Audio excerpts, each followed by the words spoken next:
What is going on, everyone? The Houston Texans fall to the Green Bay Packers 24-22.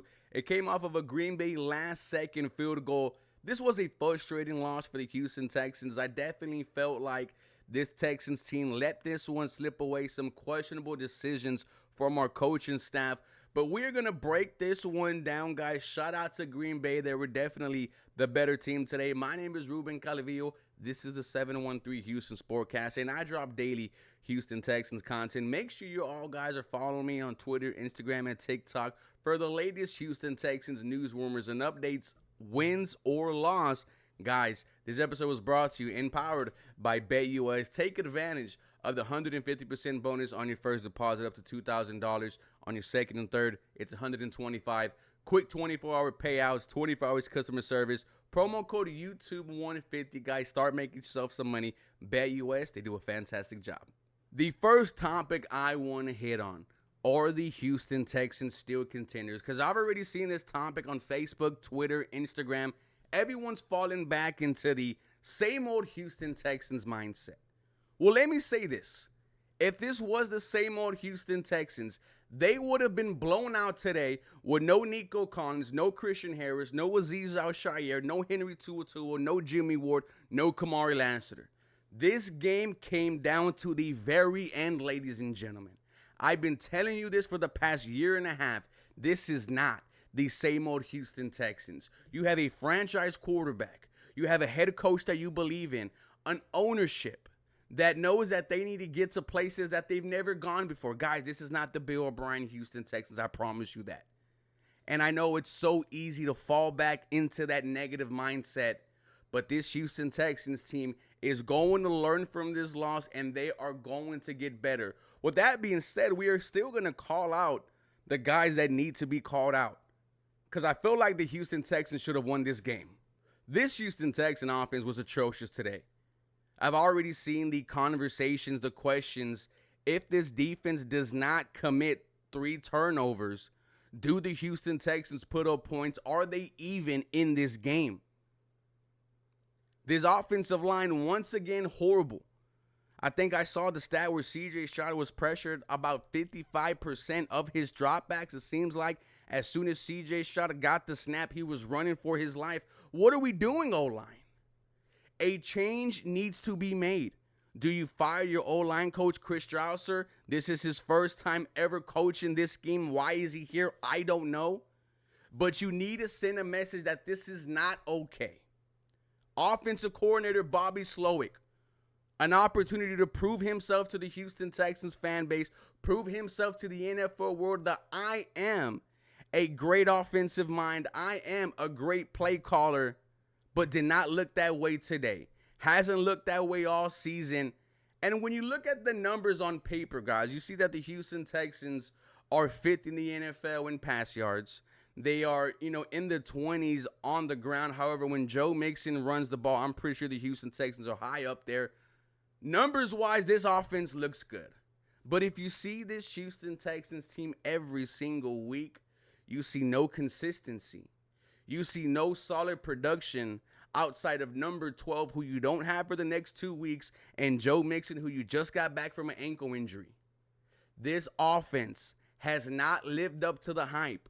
When we were in the offseason, we were talking about a 5-headed monster: C.J. Stroud, Nico, Tank, Stephon, Joe Mixon, Dalton Schultz. And so far, only 3 of those monsters have showed up this season.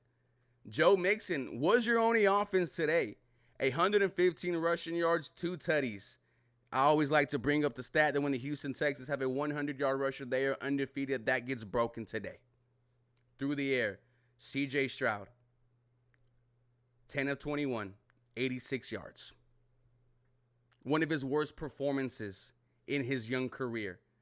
Dalton Schultz was your receiving leader, 1 reception for 28 yards. Didn't I mention in the pregame that the Green Bay Packers are allowing a sub-90 rating to opposing tight ends? We saw Dalton Schultz have a big play in the first quarter. You know who else we saw have a big play in the first quarter? Cade Stover, and we didn't see nothing from them the rest of the game.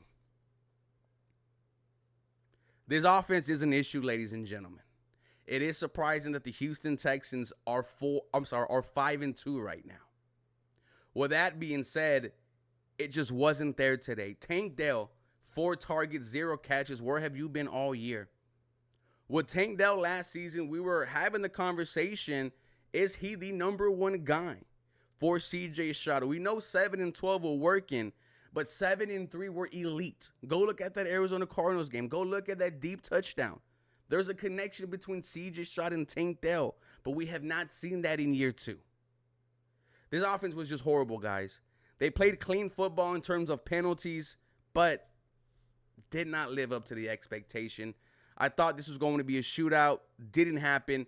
Credit to the Green Bay Packers defense. They were all over the Houston Texans today. This Houston Texans defense, which was down 4 starters, Azeez Al-Shaair, Henry To'oTo'o, Kamari Lassiter, Jimmy Ward, they did their job. 3 turnovers. An INT by Neville Hewitt. Tip drill. A great job by Jalen Petrie baking up the pass. A turnover in special teams. Ball hits the Green Bay Packers. We recover in the red zone. Interception from your 3rd round pick, Caleb Bullock. And Caleb Bullock, guys, leads this team in INTs. And I promise you, BetUS is going to have a Defensive Rookie of the Year odd selection for him. I'm going to smash that over.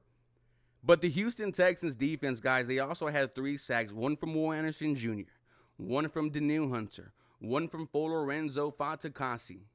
These guys did their job. Jordan Love, 24 of 33, 3 touchdowns, 2 interceptions, a quarterback rating of 95.5. He leads the game-winning drive, which was capped off by a field goal to win it for Green Bay. Josh Jacobs, 76 yards on the ground. Receiving yards, Romeo Doubs, 8 catches, 94 yards. Mr. Wicks, 3 catches, 48 yards, 1 tutty. Their tight end Kraft, 1 touchdown, 3 catches, 33 yards. Josh Jacobs, 5 receptions, 16 yards, 1 tutty. We knew that Green Bay was going to be able to move the ball. The question was, could the Houston Texan offense keep up? And the question was no. But this defense, man, I am proud of them. D'Angelo Ross, however, buddy, there's a reason why you were a backup. Green Bay was looking at 37 every opportunity that they could and took advantage of it. We knew that was going to happen. Overall, I could not ask nothing more from this Houston Texans defense, down 4 to 5 starters against a very good, healthy Green Bay Packers offense. These guys were swarming. There was some questionable calls, though, from our head coach, D'Amico Ryans. One of them, why did you feel comfortable protecting the lead, only 1 point without 4 starters? I understand the defense was playing very good to that point, but you have to understand what you have. In moments like this, you want your starters out there, and you were without 5 of them. Very questionable by D'Amico Ryans there. That's why I feel like this game slipped away. I feel like if the Houston Texans went in attack mode when they had the ball, and maybe instead of settling for a field goal, they try to move the chains, they try to put up 6, we might be talking about a different game. But overall, ladies and gentlemen, the Houston Texans fall to the Green Bay Packers 24-22. Don't be too negative. This Houston Texans team, they rose to the occasion with all the starters they were without. However, definitely some things we need to work on. Season's not over. I can't wait for more. But damn, it would have felt real nice if the Houston Texans would have won this game. For more content, you guys know what to do. Feel free and follow me for more. Go Houston Texans. You all have a very blessed day. And this episode was brought to you and powered by BetUS.